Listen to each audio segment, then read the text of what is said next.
રામાજન પ્રસાદ ને અયોધ્યા રામ પ્રસાદ ને આપ્યું એ નવા આવ્યા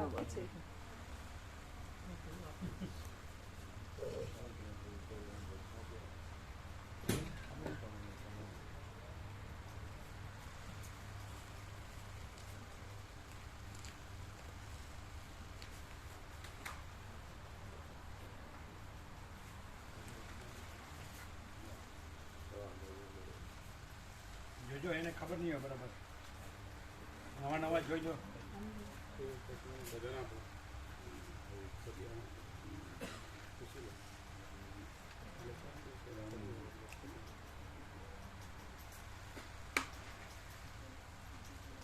વચનામૃત બધાને આપ્યા પછી ભગવાનના વ્યાપક વાર્ષિકોત્સવનું લિસ્ટ બધાને આપ્યું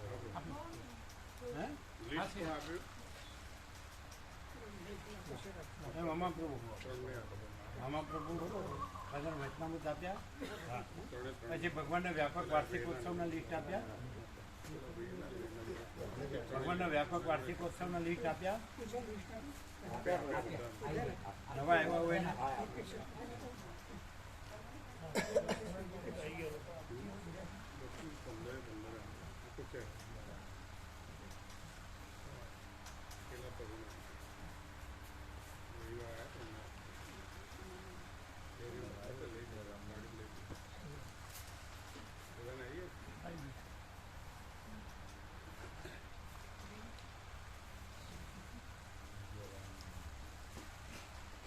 પ્રસાદ લીધો? હા પ્રભુ લીધો. કોને આપ્યો હતો? કોઈ હતું આપવામાં? કોઈ હતું કે માતાજી હતા પ્રસાદ આપ્યો?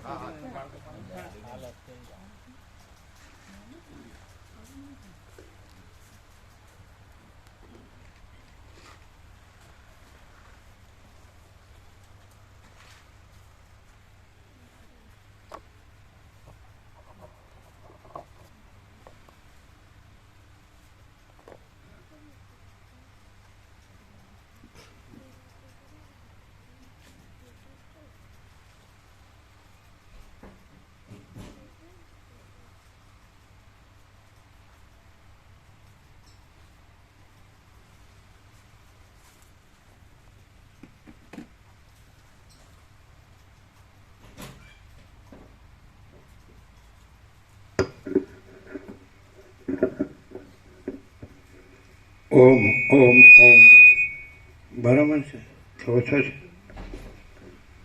ઓમ ધીમો છે હર્ષદ પ્રભુ જોઈ લેજો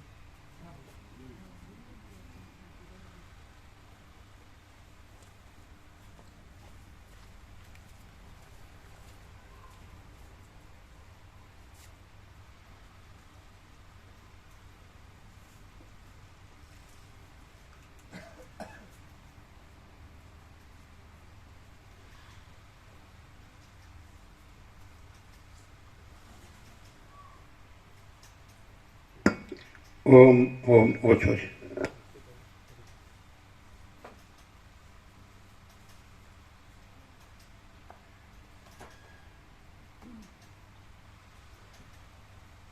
કાંઈ પણ કરજો ઓછો હો જાય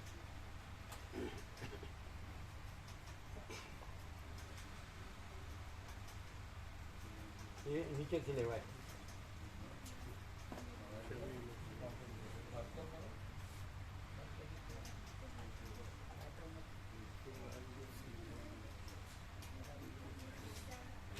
क्या करो हाथी नो मराए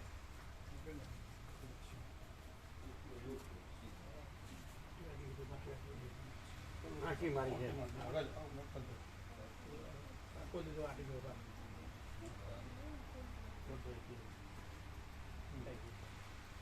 એની આંટી ખોલજો બધી.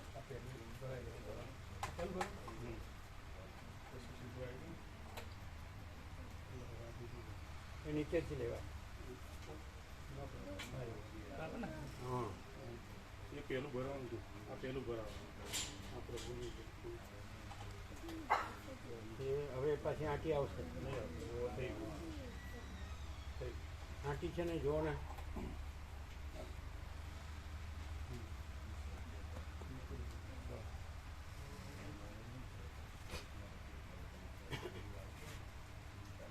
ઓમ હવે બરાબર.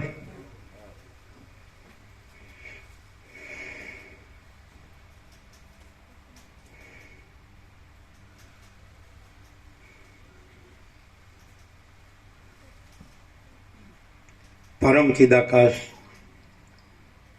પરમ જ્યોતિ, અખંડ જ્યોતિ, અનંત પૂર્ણ, પરમ ચિદાકાશ, પરમ શાંતિ, स्वयं सिद्ध, स्वयं प्रकाश, स्वयं पूर्ण, स्वस्वरूप, यही सब कुछ है, इसके सिवा कुछ नहीं है। शून्यभास, अनंत कोटि, महाकल्पो है ही नहीं। वशिष्ठ राम, निर्वाण उत्तरार्ध, राउंड 38मो राउंड।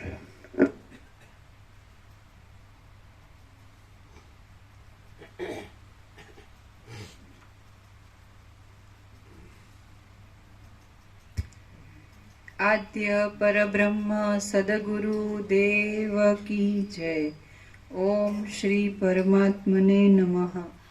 सद्ग्रंथों शिरोमणि श्री योग वासिष्ठ महारामायण निर्वाण प्रकरण उत्तरार्ध पेज नंबर 1425 1425 सर्ग 94 पिशाचનું વર્ણન તથા જગત અને બ્રહ્મનું ऐक्य। આ 94માં સર્ગમાં બંનેનું પોતાના સિદ્ધલોકમાં જવું, તેમાં પિશાચોની અને દેવતાઓની સ્થિતિ કે જે કેવળ મન અનુસાર રહેલી છે તે વિશે વર્ણન કરવામાં આવશે। વશિષ્ઠ બોલ્યા, પછી આકાશના જેવી મહાવિશાળ 7 સમુદ્ર દ્વીપ આદિથી બહારની સુવર્ણમય પૃથ્વીમાં મેં તે સિદ્ધ મહાત્માને સ્નેહપૂર્વક કહ્યું, કેવળ તમે જ વિચાર નથી કર્યો એમ નથી, પરંતુ મેં પણ તમારી સ્થિતિ સંબંધીનો વિચાર કર્યો ન હતો, કેમ કે દેહધારી યોગીઓને પણ સર્વ વિષયમાં મનની એકાગ્રતા સમાધિ વિના ભૂત ભવિષ્ય આદિ બાબતનું જ્ઞાન થતું નથી। જો મને પ્રથમથી આપની અહીં સ્થિતિ વિશે ખબર હોય તો પછી હું તમારા વૃત્તાંતનો વિચાર કરી આકાશની અંદર આ પર્ણકુટીને શા માટે સ્થિર ન કરત? એથી તો તમે અહીં સ્થિર સ્થિતિ કરી શકત। હવે તમે અહીંથી ચાલો, આપણે બંને આપણા સિદ્ધલોકની અંદર યથાસ્થિતપણે જઈ રહીએ, કેમ કે પોતાના આત્માની વિક્ષેપ વગરની સ્થિતિ સંપાદન કરવામાં પોતાના સ્થાનમાં જ શાંતપણે રહેવું એ એક ઉત્તમ સાધન છે। તે વખતે અમે બંને આકાશમાંના તારા જેવા જણાતા હતા। આવી રીતે નિર્ણય કરી અમે બંને જણ એક યંત્રમાંથી ઉડેલા 2 પાષાણની પેઠે એક સાથે જ આકાશમાં ઉડ્યા।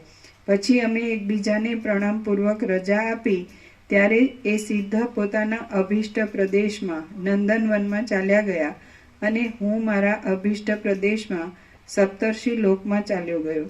હે રામચંદ્રજી, મેં ઉપર પ્રમાણેનું સર્વ વૃત્તાંત તમને કહી બતાવ્યું। તમે આ સંસારની આશ્ચર્યભરી વિચિત્રતા તો જુઓ। રામ બોલ્યા, આપનો આ પાર્થિવ દેહ તો રજરૂપ થઈ જઈ અણુરૂપ થઈ ગયો હશે, તે પછી આપે કયા દેહ વડે સિદ્ધલોકમાં ભ્રમણ કર્યું? વશિષ્ઠ બોલ્યા, હું જગતરૂપી ઘરની અંદર સિદ્ધ પુરુષોની સેનામાં અને લોકપાલોની નગરીઓમાં ભમતો હતો। મને એ સમયનું વૃત્તાંત સાંભળ્યું, તે તમે સાંભળો। હું સ્થૂલ દેહથી રહિત હતો અને આતિવાહિક સૂક્ષ્મ દેહ વડે યુક્ત હતો।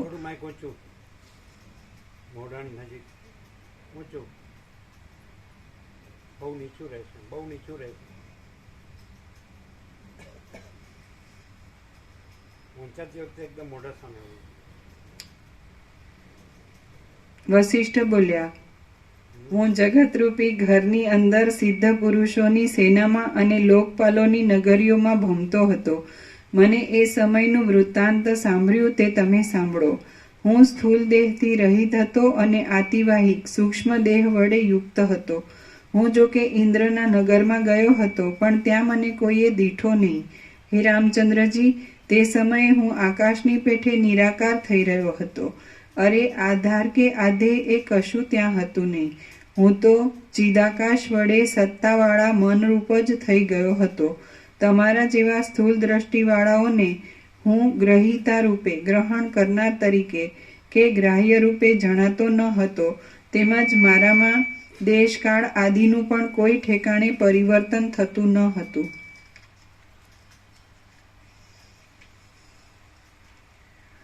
હું મનના મનન રૂપે જ રહ્યો હતો. પૃથ્વી આદિ સ્થૂલ આકારથી રહિત જ હતો અને તેને લીધે જ હું પદાર્થોનો કશો અવરોધ કરતો ન હતો. મારો આકાર સંકલ્પ પુરુષના જેવો હતો.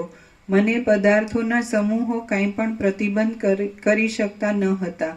હું પોતે પોતાના અનુભવને જ જોયા કરતો હતો અને મારી પેઠે જ મનોમય રૂપે રહેલા પુરુષો સાથે હું વ્યવહાર કરતો હતો. આ બાબતમાં સ્વપ્નમાં થતા અનુભવો દ્રષ્ટાંતરૂપ છે. બાકી જે પોતાના અનુભવને પણ ન માને તેવાઓ સાથે તમારે વધારે તકરાર કરવાની કાંઈ જરૂર નથી. જેમ સ્વપ્નમાં ગતિ કરનાર મનુષ્ય સ્વપ્નની અંદર મનોમય દેહે ઘરમાં વ્યવહાર કરતો હોય તો પણ તે બીજાની સેવામાં આવતો નથી, તેમ હું આકાશમાં રહેલા દેવતાઓની પાસે રહ્યો હતો, છતાં તેમણે મને દીઠો નહીં.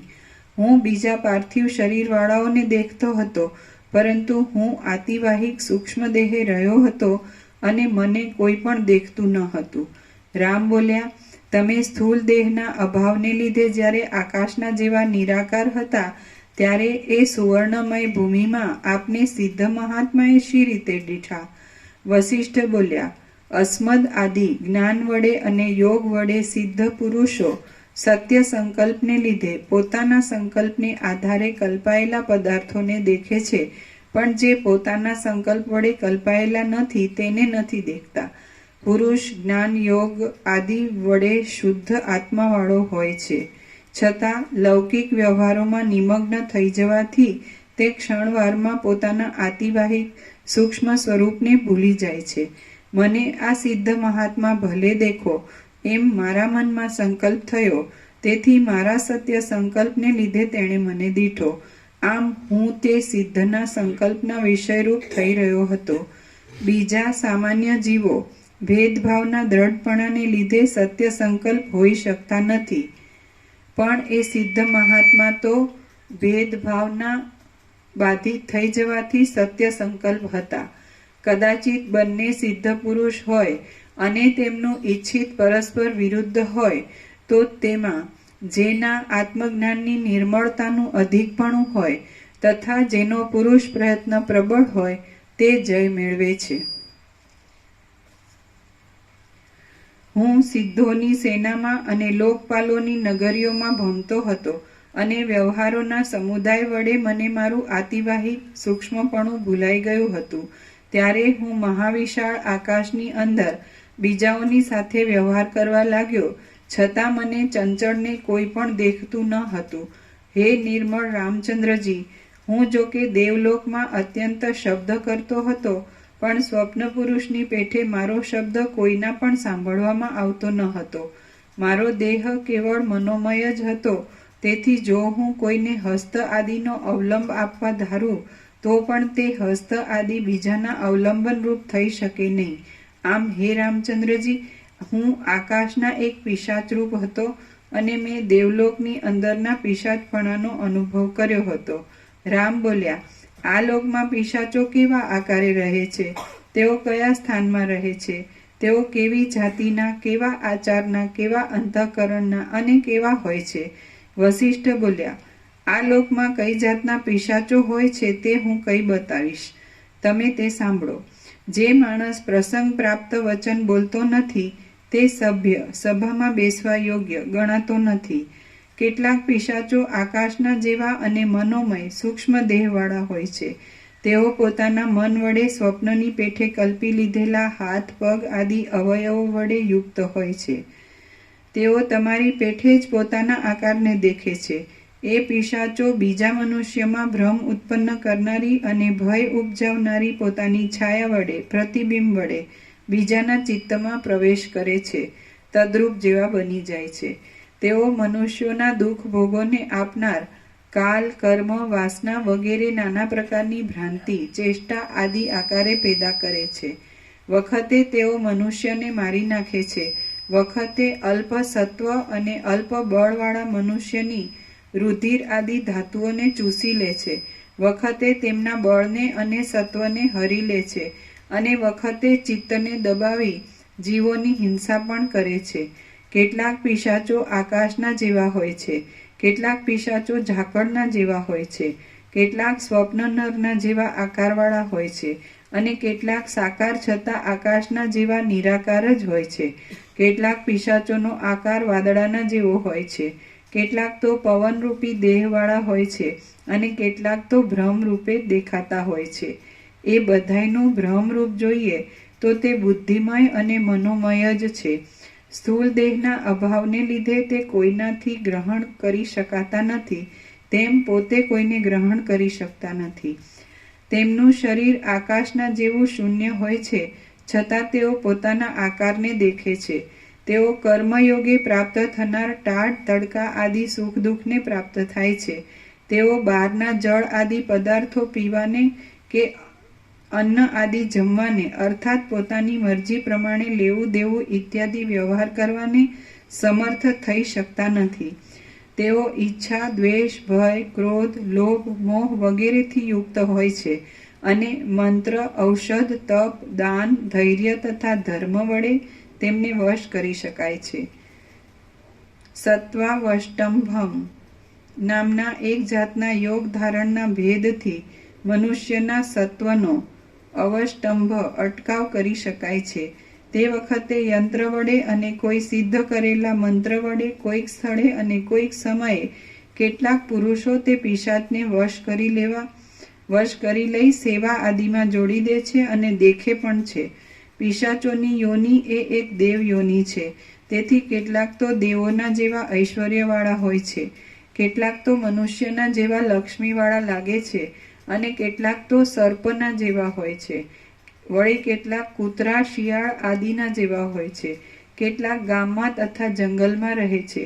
કેટલાક કૃત્રિમ નાની નાની નદીઓમાં, કચરો નાખવાના સ્થાનોમાં, ઉકરડામાં તથા શેરીઓમાં રહે છે અને કેટલાક નરકના જેવા અપવિત્ર પ્રદેશમાં વસે છે. આ પ્રમાણે પિશાચોના ધામો, તેમના આકારો અને તેમના આચારો કયા. હવે તેમના જન્મ વિશે હું કહું છું તે તમે સાંભળો. દ્રશ્યના સંપર્ક વિનાનું ચિન્મય બ્રહ્મ સ્વભાવે જ સર્વશક્તિમાન છે. તે દ્રશ્યને કલ્પી લઈને પોતાને અમુક પરિચ્છિન્ન રૂપે સમજે છે અને તેવા રૂપે જ થઈ રહે છે. આ જ જીવપણું છે એમ તમે સમજો. એ જીવ અભિમાન વડે પ્રૌઢપણાને પ્રાપ્ત થાય છે ત્યારે અહંકારના નામથી ઓળખાય છે. તે અહંકાર પુષ્ટ થાય છે ત્યારે મનના નામથી કહેવાય છે. આમ તત્વવેત્તાઓનું સમજવું છે. એ મનરૂપ જીવ જ સમષ્ટિ રૂપે બ્રહ્મા કહેવાય છે અને તેનું સ્વરૂપ સંકલ્પરૂપ અને આકાશરૂપ જ છે. અસત્ય જગતનું બીજ પણ અસત્ય જ છે અને વસ્તુતઃ જોતા તે નિરાકાર છે. આમ મન જ સમષ્ટિ રૂપે બ્રહ્મા કહેવાય છે. તે સદેહ હોવા છતાં નિર્મળ ચિદાકાશ રૂપ જ છે. તેનો આકાર સ્વપ્ન પુરુષના જેવો છે અને સત્યરૂપ ભાસતા છતાં તે સદાકાળ અસત્ય જ છે. તે પોતે પૃથ્વી આદિ આકારથી રહિત છે. તેનો દેહ આતિવાહિક સૂક્ષ્મ છે, કેમ કે આકાશની અંદર રહેનાર સંકલ્પનો પાર્થિવ પૃથ્વી આદિ સંબંધી આકાર ક્યાંથી જ હોય. જેમ તમારું મન પોતે આકાશમાં કલ્પી લીધેલા નગરને દેખે છે, તેમ એ સમષ્ટિનું મન પણ પોતાનામાં કલ્પી લીધેલા વિરંચીપણાનો અનુભવ કરે છે. એ સત્ય સંકલ્પ વિરંચી બ્રહ્મા જેવી જેવી કલ્પના કરે છે તેવું તેવું પોતે દેખે છે અને અનુભવે છે. તો પછી ચિદ્રૂપ જીવ જ્ઞાન શક્તિને લીધે શા માટે ન દેખે કે ન અનુભવે? બ્રહ્મા વસ્તુતઃ જોતા શૂન્ય રૂપ જ છે. તે બ્રહ્મ ચિદાકાશની અંદર શૂન્ય એવા જે કાંઈ બ્રહ્માંડને જુએ છે તે આ જગત કહેવાય છે. બ્રહ્મ જ બ્રહ્મની અંદર પોતાના સ્વરૂપમાં વિવર્ત ભાવે તેવા રૂપે થઈ રહેલ છે.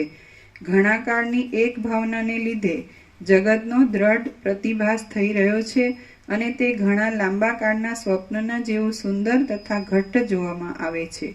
બ્રહ્મા આતિવાહિક સૂક્ષ્મ દેહને ધારણ કરી રહેલા છે અને તેમને ઘણા લાંબા કાળની ભાવનાને લીધે અનેક સૃષ્ટિ અનુભવમાં આવે છે. બાકી ખરું જોતા એ સર્વ બ્રહ્મરૂપ જ છે.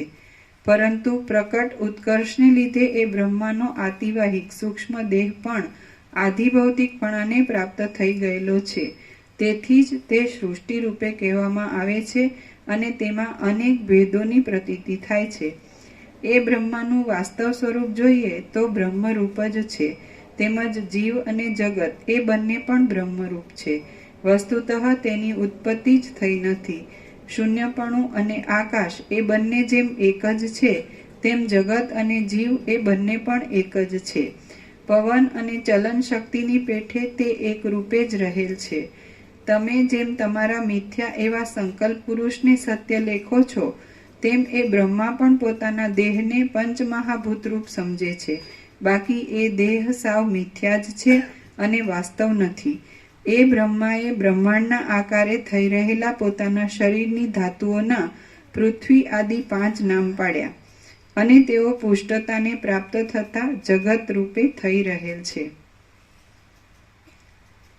જેમ તમારો પોતાનો સંકલ્પ અસત્ય છે છતાં તમને સત્યરૂપે અનુભવમાં આવે છે તેમ સમષ્ટિના આત્મારૂપ બ્રહ્મા પોતાના સંકલ્પને સત્યરૂપે જ અનુભવે છે.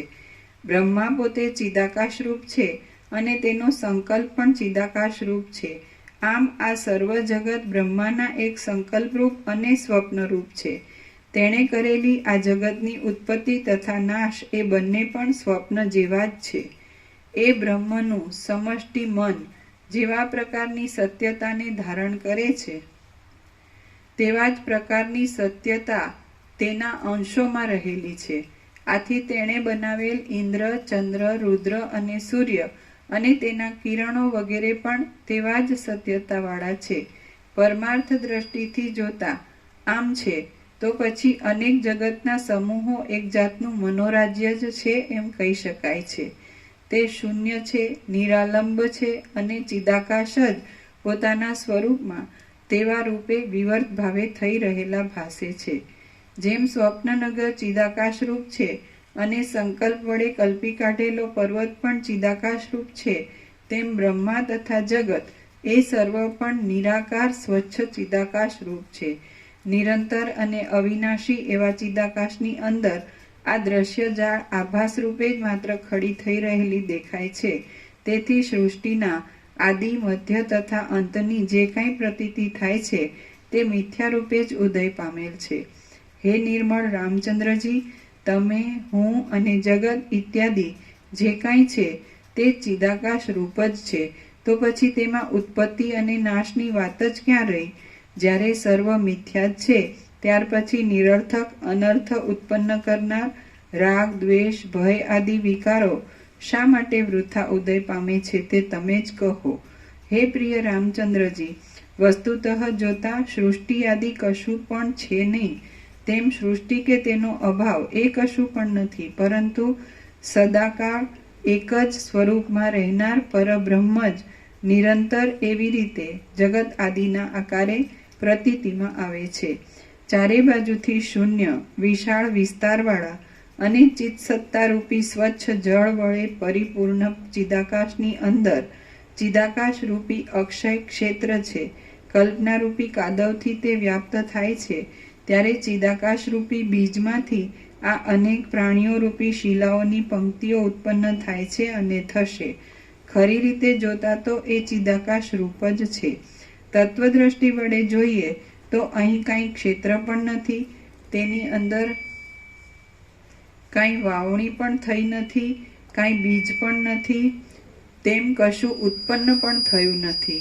અધ્યારોપ દ્રષ્ટિથી જોઈએ તો સર્વ રહેલું છે. એ ક્ષેત્રની અંદર જે શિલાઓની પંક્તિઓ પુષ્ટપણે રૂઢ થઈ રહી છે તે દેવ આદિ જાતિ છે, જે અત્યંત કાંતિ વડે રત્નરૂપે બહુ ઉજ્જવળતાથી દીપી નીકળે છે તે દેવર્ષિ આદિની જાતિરૂપ છે. જે શિલાઓ અર્ધભાગમાં ઉજ્જવળ વર્ણવાળી છે તે નર નાગ આદિની જાતિરૂપ છે. જે શિલાઓ મ્લાન છે તે રજોગુણથી દુઃખી થતી કૃમિ સ્થાવર આદિ જાતિરૂપ જાણવી. જે શિલાઓ તોલમાં બહુ ભારે છે, જે કાંતિ પ્રકાશ આદિ ફળથી રહિત છે, જે શૂન્ય આકારવાળી છે, જે ક્ષય વડે ઘસારાવાળી છે અને જે સ્થૂલ શરીર વિનાની છતાં સ્થૂલ શરીરવાળી પણ થઈ જાય છે તે પિશાચ આદિની જાતિ સમજવી. કોઈ પણ જણ કોઈ પણ ઠેકાણે સંકલ્પ કરનારા વિધાતાની ઈચ્છાનો ફેરફાર કરી શકતો નથી, એટલે વિરંચીની ઈચ્છા જ એવી અનેક જાતિ રૂપે ઉદય પામી રહી છે. એ સર્વ પ્રાણીઓની જાતિ ચિદાકાશ રૂપ જ છે, આતિવાહિક સૂક્ષ્મ દેહવાળી છે અને પૃથ્વી આદિ સ્થૂલ ભાવથી રહિત છે. પરંતુ જેમ ઘણા લાંબા કાળના અનુભવથી સ્વપ્નમાં જાગ્રત દશાની પ્રતીતિ થાય છે, તેમ તે ઘણા કાળના લાંબા અભ્યાસને લીધે પોતાનામાં આધિભૌતિકપણાને કલ્પી લે છે. પિશાચ આદિ પણ એવી જ રીતે આતિવાહિક સૂક્ષ્મ દેહવાળા છે, છતાં ઘણા કાળના લાંબા અભ્યાસથી તે પોતાનામાં આધિભૌતિકપણાને સ્થૂળ ભાવને કલ્પી લે છે. તેઓ પોતાના સંસારમાં વિહાર કરે છે અને પોતાની યોનિમાં ભોગવાતા ભોગો વડે તેઓ પ્રસન્ન ચિત્ત રહે છે. જેમ ગામડાના માણસો ગામડાના માણસોને દેખે છે, તેમ તેમાંની કેટલીક જાતિ તો પરસ્પર એકબીજાને દેખે છે. પ્રાણીઓની આ સર્વ જાતિઓ જાણે સ્વપ્નરૂપી એક લોકમાં રહેતી હોય તેવી છે. ઘણા મનુષ્યો જુદા જુદા રૂપે પોતાને આવેલા અનેક સ્વપ્નોમાં અનેક લોકોને રચે છે, પણ તેઓ પરસ્પરને જોઈ શકતા નથી. તેમ કેટલીક પિશાચ જાતિઓ પણ અન્યોન્ય એકબીજાને દેખી શકતી નથી અને નાના પ્રકારના આકારવાળી હોય છે. જેવી રીતે જગતની અંદર પિશાચ આદિ નીચ જાતિઓ રહેલ છે, તેવી જ રીતે બીજી કુભાંડ, યક્ષ, પ્રેત આદિ જાતિઓ પણ ઘણું કરીને રહેલ છે. જેમ જ્યાં નીચાણ હોય ત્યાં જ જળ રહે છે, તેમ જ્યાં પિશાચ આદિ હોય ત્યાં જ તમ, અંધકાર, તમોગુણ, અજ્ઞાન રહે છે. મધ્યાહને પણ જે આંગણામાં પિશાચ રહે તેમાં અંધકાર જ રહેલો દેખાય છે. એ અંધકારને સૂર્ય ટાળી શકતો નથી ને પિશાચ સિવાય બીજો કોઈ તેને દેખી કે અનુભવી શકતો નથી. અહો, માયાનો કેવો પ્રભાવ છે એ તમે જુઓ. જેમ અગ્નિ, સૂર્ય, ચંદ્ર વગેરેનું સ્વાભાવિક તેજોમય મંડળ છે, તેમ પિશાચ આદિનું સ્વાભાવિક તામસ અંધકારમય મંડળ છે. ઘુવડની પેઠે પિશાચ આદિ પણ તેજમાં નિર્બળ થઈ જાય છે. ઘુવડની પેઠે પિશાચ આદિ પણ તેજમાં નિર્બળ થઈ જાય છે અને અંધકારમાં બળવાન હોય છે. આ આશ્ચર્ય તેમાં સ્વાભાવિક રીતે જ રહેલ છે. હું દેવતાઓના અને લોકપાલોના લોકની અંદર એક પિશાચ જેવો થયો હતો, તેથી પ્રસંગને લીધે મેં પિશાચ યોનિમાં ઉત્પન્ન થયેલા જીવની જાતિ વિશે તમને કહી સંભળાવ્યું છે અને તે પણ સમયને અનુસરીને જ કહ્યું છે. શ્રી યોગ વાસિષ્ઠ મહારામાયણમાં નિર્વાણ પ્રકરણના ઉત્તરાર્ધનો પિશાચ વર્ણન પ્રસંગે જગત બ્રહ્મણોરૈક્ય પ્રતિપાદન નામનો સર્ગ 94મો સમાપ્ત.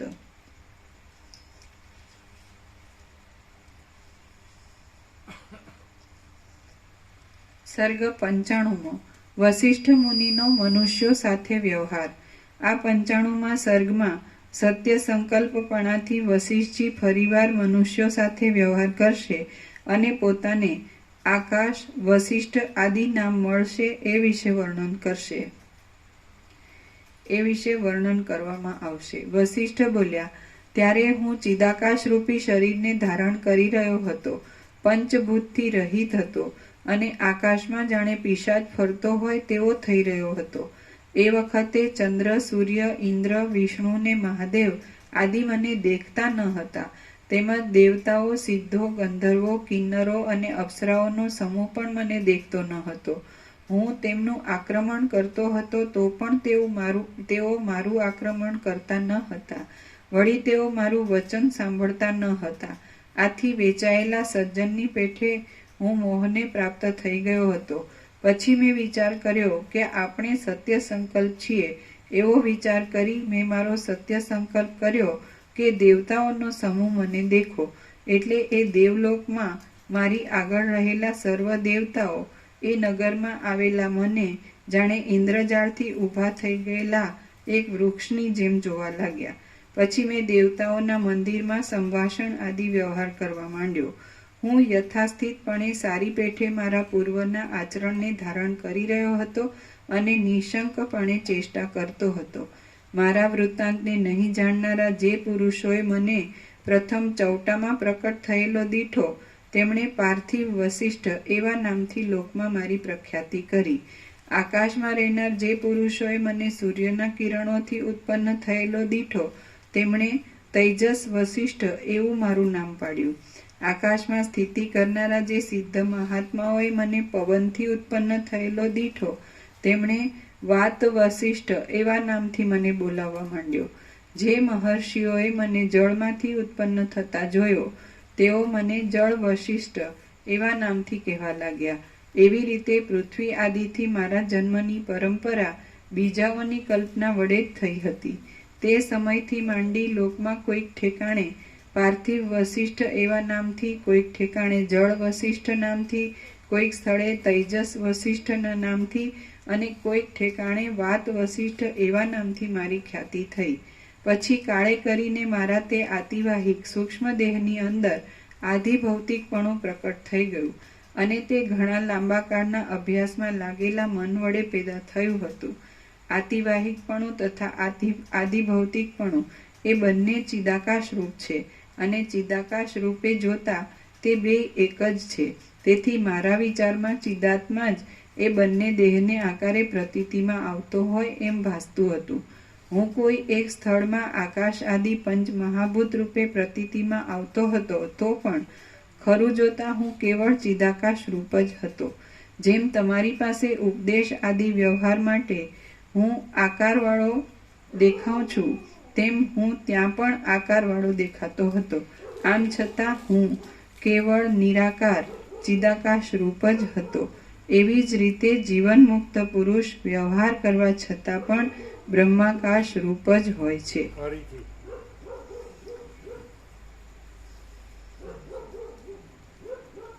જેમ તમારી પાસે ઉપદેશ આદિ વ્યવહાર માટે હું આકારવાળો દેખાઉં છું, તેમ હું ત્યાં પણ આકારવાળો દેખાતો હતો. આમ છતાં હું કેવળ નિરાકાર ચિદાકાશ રૂપ જ હતો. એવી જ રીતે જીવન મુક્ત પુરુષ વ્યવહાર કરવા છતાં પણ બ્રહ્માકાશ રૂપ જ હોય છે અને વિદેહ મુક્ત થતાં પણ તે બ્રહ્મ માત્ર જ થઈ રહે છે. જેમ મારું બ્રહ્મપણું કોઈ દિવસ નિવૃત્ત થતું નથી, તેમ મારા વ્યવહારથી મારું બ્રહ્મપણું કોઈ દિવસ નિવૃત્ત થતું નથી, તેમ મારા વ્યવહારથી બ્રહ્મપણું પણ નિવૃત્ત થતું નથી. એટલે મારા વ્યવહારથી પણ ત્યાં હોવું છે. જેમ મારું બ્રહ્મપણું કોઈ દિવસ નિવૃત્ત થતું નથી, તેમ મારા વ્યવહારથી પણ બ્રહ્મપણું નિવૃત્ત થતું નથી. બીજી દ્રષ્ટિનો અસંભવ હોવાથી તમારી આગળ વ્યવહાર દ્રષ્ટિથી હું આ વશિષ્ઠ રૂપે જ થઈ રહ્યો છું. જેમ અજ્ઞાની પુરુષને સ્વપ્નાવસ્થામાં જન્મ વગરના અને નિરાકાર એવા સ્વપ્નનરમાં આધિભૌતિકપણાની બુદ્ધિ થઈ જાય છે, તેમ મને પણ જગતમાં અને બીજા મનુષ્યોમાં આધિભૌતિકપણાની પ્રતીતિ થાય છે. એવી જ રીતે બીજા અજ્ઞાનીઓને સ્વયંભૂની સર્વ સૃષ્ટિઓ આધિભૌતિક દેખાય છે, પરંતુ વસ્તુતઃ તેવા રૂપે ઉત્પન્ન થયેલ જ નથી અને તેની ઉત્પત્તિ તથા લય એ બંને જાણે ખરેખર થતા હોય એમ જણાય છે. આ જે હું તમારી નજર આગળ ઊભો છું તે આકાશ વશિષ્ઠ છું. જ્ઞાની અજ્ઞાનીનું ડિફરન્સ એક જ શબ્દમાં ડિફરન્સ થઈ જાય. એટલે જ્ઞાની નિરાકાર ચિદાકાશ રૂપ છે અને અજ્ઞાની આ દ્રશ્ય ભ્રાંતિ રૂપ છે. તો બે ઇક્વેશનમાં બધું આવી જાય. ચિદાકાશ પ્લસ ભ્રાંતિ ઇક્વલ ટુ અજ્ઞાન, અને અજ્ઞાન માઇનસ ભ્રાંતિ ઇક્વલ ટુ ચિદાકાશ. બરાબર છે? એટલે જે તત્વતા જીવન મુક્તને નિરાકાર ચિદાકાશ રૂપ કીધો, અને વ્યવહાર છતાં પણ એનું ચિદાકાશ પણ બદલાતું નથી કીધું, કારણ કે સંપૂર્ણ ભ્રાંતિ રહિત શુદ્ધ સ્વરૂપ છે. એટલે ચિદાકાશ પ્લસ ભ્રાંતિ ઇક્વલ ટુ અજ્ઞાન, આગળ તો દ્રશ્ય ભ્રાંતિ, અને એ અજ્ઞાન દ્રશ્ય ભ્રાંતિ, સમજાય કે નહીં? એટલે અજ્ઞાન માઇનસ ભ્રાંતિ ઇક્વલ ટુ ચિદાકાશ. ચિદાકાશ પ્લસ ભ્રાંતિ ઇક્વલ ટુ અજ્ઞાન, અને અજ્ઞાન માઇનસ ભ્રાંતિ ઇક્વલ ટુ ચિદાકાશ. બરાબર? એટલે તત્વવેતા જીવન મુક્ત સંપૂર્ણ ભ્રાંતિ રહિત શુદ્ધ સ્વરૂપ છે, એટલે નિરાકાર ચિદાકાશ સ્વરૂપ છે. એનામાં ભ્રાંતિ નથી. એને કેમ ઓળખવો? બે સરખા જ માણસ જેવા દેખાય છે. તત્વવેતા જીવન મુક્ત નિરાકાર ચિદાકાશ સ્વરૂપ છે, અને વ્યવહાર કરવા છતાં પણ એનું નિરાકાર ચિદાકાશ પણ જ રહે છે, એ બદલાતું નથી. અને જ્યાં અજ્ઞાન હોય ત્યાં ચિદાકાશ તો છે જ, ક્યાંય ચિદાકાશ તો છે જ, પણ ત્યાં ભ્રાંતિ છે. તો ભ્રાંતિથી દ્રશ્ય રૂપે છે, અને પેલા ભ્રાંતિ રહિત છે, એટલે દ્રશ્ય રૂપે નથી, ને નિરાકાર ચિદાકાશ રૂપે છે. સમજે? ખબર પડે? પણ બે ઓળખાય ને, બે સામાન્ય માણસ જેવા જ લાગે. વસીટ પણ માણસ જેવા લાગે ને બધાય માણસ જેવા લાગે. વસીટ નિરાકાર તત્વવેતા જીવન મુક્ત છે, નિરાકાર ચિદાકાશ રૂપ છે, અને વ્યવહાર કરવા છતાંય એમ કે માન લો કે આ રામની સાથે સંવાદ કરે છે તત્વનો, તો પણ એ નિરાકાર ચિદાકાશ સ્વરૂપ જ છે, એનાથી એનું સ્વરૂપ બદલાતું નથી, કારણ કે એ સંપૂર્ણ ભ્રાંતિ રહિત શુદ્ધ સ્વરૂપ છે. એને એવી ભ્રાંતિ, કોઈ ભ્રાંતિ નથી કે આ હું છું, જગત છે, અને આ બધું સૃષ્ટિથી પ્રલય કે નામરૂપ, આવું કશું છે જ નહીં. અને નિરાકાર ચિદાકાશ છે. તો કેવી રીતે ઓળખાય? બે માણસ જ છે. તો એક નિરાકાર ચિદાકાશ સ્વરૂપ છે તત્વવેતા જીવન મુક્ત, અને વ્યવહાર કરતા છતાં એનું સ્વરૂપ બદલાતું નથી. બ્રહ્મ સ્વરૂપ કયો કે નિરાકાર ચિદાકાશ સ્વરૂપ કયો. અને જ્યાં અજ્ઞાન હોય તો ત્યાં ચિદાકાશ તો છે જ, બ્રહ્મ તો છે જ, એ તો બધું જ છે ને બધે જ છે, એ જ છે, બીજું કાંઈ છે જ નહીં, બીજું કાંઈ થતું જ નથી. પણ એ જ બ્રહ્મ, એ જ નિરાકાર ચિદાકાશ ભ્રાંતિથી એને આ જીવ જગત, આ બધા નામરૂપ ઉત્પત્તિ સ્થિતિ લઈ આકારે ભાષે છે. એટલે ભ્રાંતિનું દ્રશ્ય છે. અને જે સ્વયં પ્રકાશ છે એ જ નિરાકાર ચિદાકાશ છે. સ્વયં પ્રકાશમાં ભ્રાંતિ નથી, અને ભ્રાંતિનું દ્રશ્ય નથી, અને એના નામરૂપને ઉત્પત્તિ સ્થિતિ લઈ નથી. અને સ્વયં પ્રકાશ છે એની અંદર આ બધું નથી, ભ્રાંતિ નથી, એટલે ભ્રાંતિનું આ બધું દ્રશ્ય અને એનું બધું કાંઈ નથી. અને સ્વયં પ્રકાશ પોતે નિરાકાર ચિદાકાશ. તો એ સ્વયં પ્રકાશ રહ્યા છે. એક જ ક્રાઇટેરિયા, મૂળ મુખ્ય લક્ષણથી એ ઓળખાય કે કોઈ માણસ દેખાય છે પણ એ બ્રહ્મ રહ્યા છે અને નિરાકાર ચિદાકાશ રહ્યા છે, તો એના સ્વયં પ્રકાશથી ઓળખાય. બરાબર છે? નિત્ય નૂતન પ્રકાશ. અને અજ્ઞાન છે તો એ ભ્રાંતિ રૂપપણાના, દ્રશ્ય ભ્રાંતિ રૂપપણાના, આ હું છું, આ જગત છે, આ નામરૂપ છે, અને ઉત્પત્તિ સ્થિતિ લે છે, એવા ભ્રાંતિપણાથી અજ્ઞાન ઓળખાય છે. અને સ્વયં પ્રકાશપણાથી એ નિરાકાર ચિદાકાશ ઓળખાય છે. તત્વવેતા જીવન મુક્ત નિરાકાર ચિદાકાશ જ છે, બ્રહ્મરૂપ જ છે, પરમાત્મા રૂપ જ છે, તેના સ્વયં પ્રકાશપણાથી ઓળખાય છે. સંપૂર્ણ ભ્રાંતિરહિત શુદ્ધ સ્વરૂપ. બોલો, છે નિત્ય નૂતન પ્રકાશ. બરાબર ખબર ન પડે કેમ? વસીટ પણ માણસ દેખાય છે, અને બીજા બધા પણ માણસ દેખાય. તો એ અંદર કી બાત હૈ. પણ અંદરની વાત પણ ખબર પડે. એ તો પ્રભુ પડ્યા. શું કીર્તિ પ્રભુ? હા, સત્તા સામાન્ય બ્રહ્મના પોતાના આરોપ એટલે કઈ નહીં હોય. પેલા બાલ વગરના પોતા હોય ને પેલું સત્તા સામાન્ય હોય, તામાં એ ખબર પડી જાય. સત્તા સામાન્ય એટલે જે છે તે પોતે મા ચિદાકાશ પોતે. હા, માં છે. શું તમે શું કીધું? મહાચિદાકાશ પોતે. એટલે મહાચિદાકાશ સ્વયં પ્રકાશ, સંપૂર્ણ પ્રકાશ, એ તો પર્યાયો છે, એક જ વાત. શું કહો ચિત્તપ્રભુ, બોલો. કે માનો કે એ માણસ હોય અને એ કાંઈ ન કહે, પોતે નિરાકાર ચિદાકાશ, સ્વયં પ્રકાશ, મહાચિદાકાશ પોતે જ, તો એ કાંઈ ન કહે કે હું આ છું અને હું આ નથી. અને પેલો હું આ રહ્યો હોય અને બધું જ કે નિરાકાર ચિદાકાશ કે મહાચિદાકાશ પોતે કે સ્વયં પ્રકાશ, તો કેવી રીતે ખબર પડે? પેલા ન કહેતો હોય તોય હોય. ન કહેતો હોય તો પણ એ ભ્રાંતિનું કશું કરતો ના હોય અને એમાં પરમ શાંતિ જ હોય, અને પેલો પેલું ભ્રાંતિનું જ કરતો હોય એને દુઃખ અશાંતિ જ હોય. આ ફાફા મારતો હતો, આ શૂન્ય બ્રહ્મ ફાફા મારતું ને પેલું બધાનું અધિષ્ઠાન છે એવી રીતે હોય. આખા બ્રહ્મનું અધિષ્ઠાન ને એ ખબર પડે કે આમાં તમે કોઈ નથી ને અમે છીએ એવું પેલા અંદર ઠોસ હોય ને આ ફાફા માર્યા જ કરે અને આનો પત્તો જ નહીં થાય. શું કહેવાય? ક્લિયર નથી? એકદમ ક્લિયર. પણ એ શબ્દોની તો બધી ખબર હોય, પછી હું કેમ ફાફા મારે? એને નિરાકાર ચિદાકાશ, સ્વયં પ્રકાશ, પોતે જ મહાચિદાકાશ બધી ખબર હોય ને.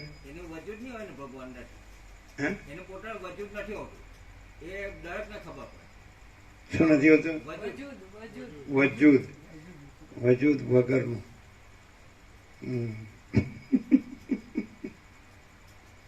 ક્લિયર છે?